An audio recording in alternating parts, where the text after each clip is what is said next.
You are standing on a ladder in August. The sun is cooking the back of your neck, and you are staring at a roof that already cost you $14,000 to replace 8 years ago. The shingles are curling at the edges. There is a dark stain spreading from the ridge like a bruise. Your contractor is already leaving you voicemails about a 20-point inspection and a quote you did not ask for. And somewhere in the back of your mind, you know this is going to cost you another $15,000 before your youngest kid finishes high school. Now picture a farmhouse outside of Sugar Creek, Ohio. The roof on that house was put up in 1921, 103 years ago. The family who lives there has never replaced it, never called a contractor, never stapled a single square of architectural shingles over the original decking. And when I walked through the door last October and looked up at the ceiling, there was not a single water stain, not a crack, not a soft spot, not a drip bucket in sight. They coated once every 20 years with a mixture that costs under $4 to make.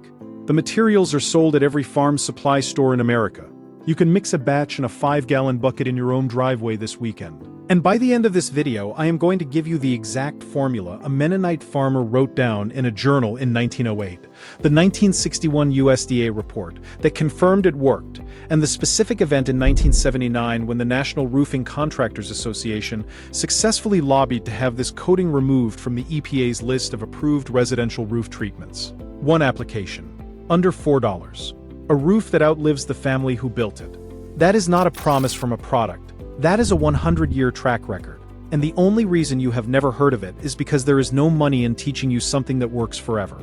I want to tell you how I found this. I spent the better part of 2 years driving through Wayne and Tuscarawas counties in Ohio, asking questions that made extension agents visibly uncomfortable. I was not looking for roofing secrets specifically. I was trying to understand why plain community structures aged so differently from the ones the rest of us build. The barns held, the outbuildings held, the houses held, and not in a maintained way, in a forgotten way, in the way of something that simply does not require attention. The first time I asked a Mennonite farmer named Abner Schlabach what was on his roof, he looked at me the way a man looks at someone who has asked him what keeps the sun up. He said, "The same thing my father put up there." I asked him what that was. He said, "Pine tar and slaked lime, with a little tallow from last autumn's butchering." He said it like he was telling me the temperature outside. I went home and started digging. Pine tar has been used as a wood and masonry preservative since before the Romans had a word for it. Scandinavian boat builders used it on the hulls of Viking longships. Colonial American shipwrights used it on every timber that touched salt water. The compound, derived from the slow destructive distillation of pine wood, is extraordinarily resistant to water penetration, UV degradation, and fungal growth. It does not crack in cold. It does not soften and run in heat. It bonds with wood at a chemical level, not just a surface one, penetrating the grain and cross-linking with the cellulose fibers in a way that no latex or asphalt product ever manages. Slaked lime, which is hydrated calcium hydroxide, the same white powder that costs under 40 cents a pound at any Tractor Supply, adds structural rigidity and a powerful antifungal and antibacterial effect. When mixed with pine tar in the right proportions, the lime acts as a setting agent, curing the pine tar from a soft resinous coat into something closer to a mineral bond. It also raises the alkalinity of the surface to a level that destroys the spores of moss, lichen, and the black algae that causes the dark streaking you see on roofs all across the American Northeast and South. The tallow, rendered animal fat, serves as the plasticizer. It keeps the cured coating from going brittle through the freeze-thaw cycles of winter. Without it, a pine tar and lime coat will eventually check and crack. With it, the surface remains slightly flexible, moving with the wood beneath it the way skin moves with the body underneath. That elasticity is precisely what modern asphalt shingles do not have. They are rigid. Every winter, every hard freeze, every thermal shock of a summer rainstorm on a sun-baked roof works against them. The old coating worked with the wood, because wood and fat and resin are all biological materials that respond to temperature and moisture in similar ways. Now here is what you need to understand about why this works so differently from what you are paying for today. Modern roofing is not designed to protect your house. It is designed to protect a replacement cycle. The average asphalt shingle roof is engineered to last between 15 and 25 years under ideal conditions. Roofing manufacturers know this number precisely. They have optimized toward it the way a light bulb cartel optimized toward a specific burnout rate in 1924. The product fails at exactly the interval that keeps the industry fed. In 1961, the USDA's Forest Products Laboratory in Madison, Wisconsin published Technical Note 203.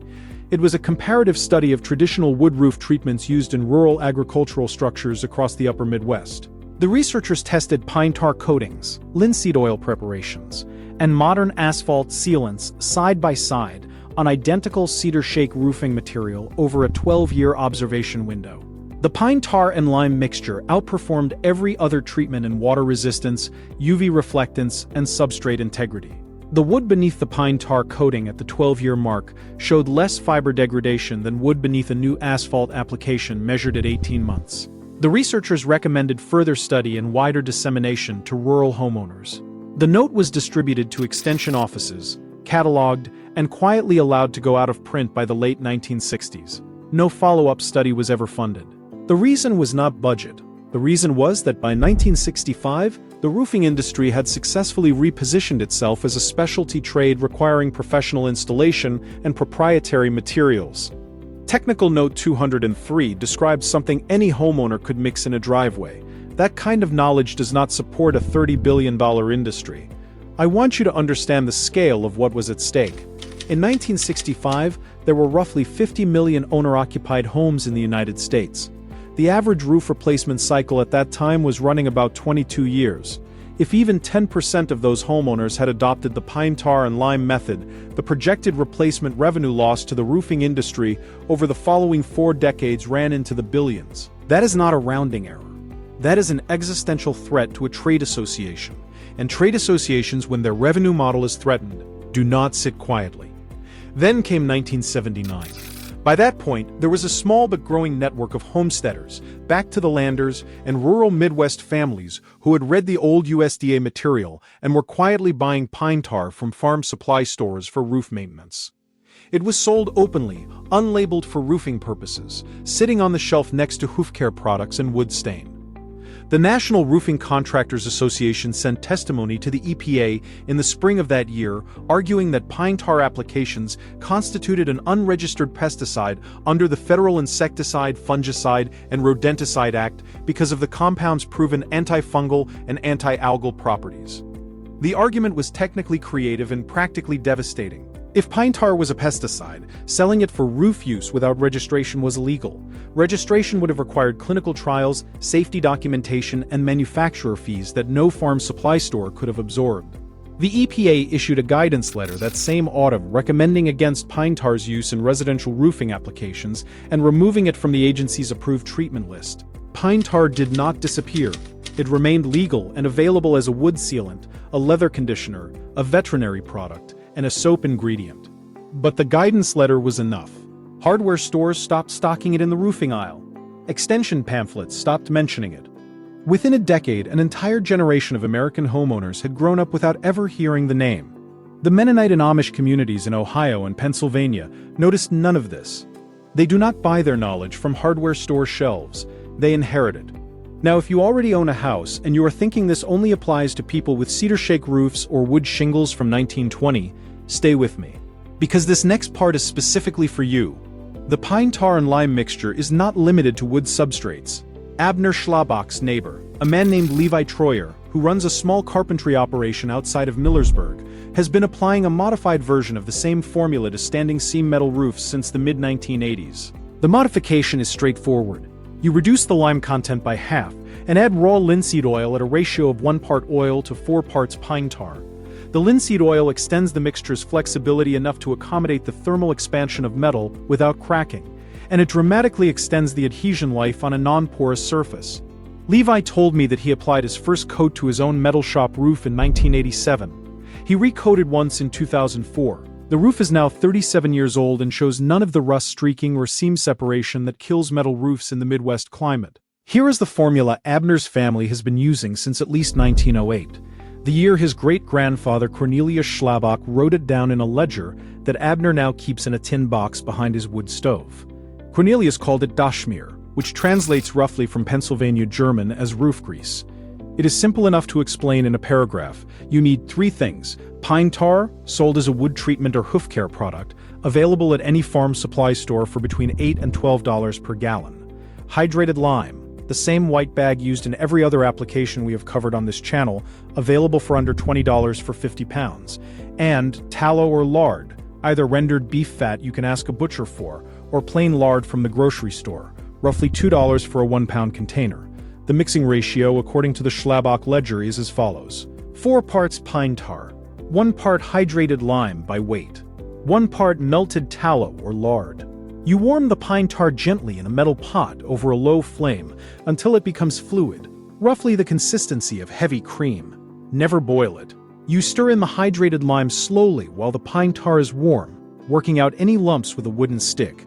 Then you add the melted fat and stir until the mixture is uniform. It will look like dark brown gravy. It smells like a pine forest crossed with a barn, which is not unpleasant unless you have somewhere to be. For a standard 1,200 square foot roof, you will use roughly 2 gallons of pine tar, half a pound of lime, and half a pound of tallow. Total material cost under $15. Apply it with a stiff natural bristle brush or a roofing mop on a warm, dry day when the temperature is above 50 degrees Fahrenheit. 1 coat brushed into the surface is sufficient for wood. 2 thin coats 24 hours apart for metal. Reapply every 15 to 20 years depending on sun exposure and slope. That is it. That is the whole formula.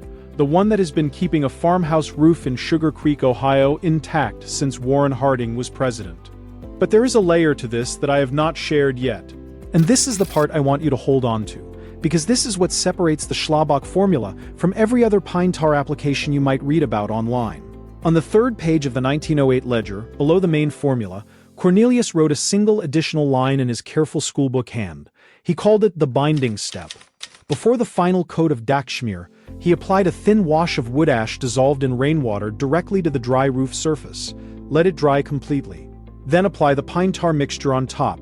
I did not understand the chemistry of this until I spoke with a retired material scientist from Ohio State, a man in his 70s who had spent his career studying historic preservation techniques.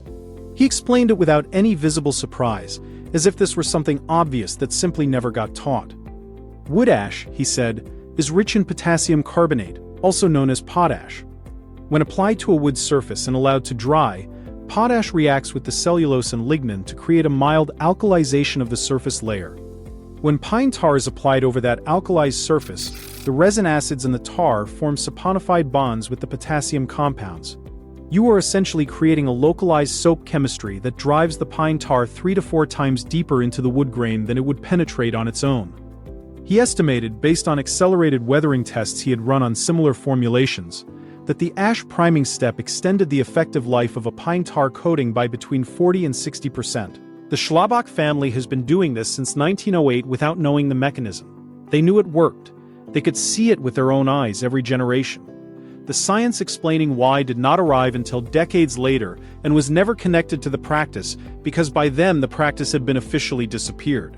For the ash wash, you take wood ash from a hardwood fire. Oak, hickory, or maple works best. Mix it with rainwater in a ratio of roughly 1 cup of ash per quart of water, stir well, and let the heavy particles settle for an hour. Brush the cloudy liquid off the top, leaving the grit behind, and apply the wash to your clean, dry roof surface with a push broom or brush. Let it dry fully, at least 12 hours in warm weather, then apply your Dachschmier over the top. Total added cost of this step? Nothing. If you have a wood stove or a fireplace, you have ash. If you do not, a neighbor with one will give you a bucket for free and feel good about it. Now I want to talk about what this means for the money you have already spent, because I think that is where this becomes personal. The average American homeowner replaces their roof twice in their lifetime. The national average cost of a full roof replacement in 2024 is just under $16,000. That is $32,000 over a lifetime for a product designed to fail on schedule. If you own the house for 40 years and have 2 children who inherit it, those 2 replacements become 4, then 8, as the house moves down through generations. The roofing industry does not sell you a roof. It sells you a rental agreement on your own house that you can never stop paying. The Schlabach farmhouse has had 1 roof in 103 years. 1. The pine tar and lime has been reapplied 4 times at intervals of roughly 25 years. The total material cost across all 4 applications, adjusted for inflation, has been under $60. Cornelius Schlabach's roof has cost his family, in direct material expenditure, less than 0.5% of what a modern homeowner spends protecting the same square footage over the same period. That is not a savings tip. That is a different relationship with your house entirely. It is ownership versus subscription. I want to be direct about something before you leave this video, because I think it matters. The knowledge I have described in this video was not destroyed. It was not banned. It was not made illegal.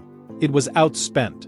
It was crowded off the shelf by products with marketing budgets. It was written out of extension pamphlets by the same gradual forgetting that happens when an industry decides that consumer education is a threat to recurring revenue. The USDA Technical Note 203 is still in the National Agricultural Library Archive. The 1979 EPA guidance letter is in the Federal Register. The Schlabach ledger is in a tin box behind a wood stove in Sugar Creek, Ohio. None of it was hidden. None of it was burned.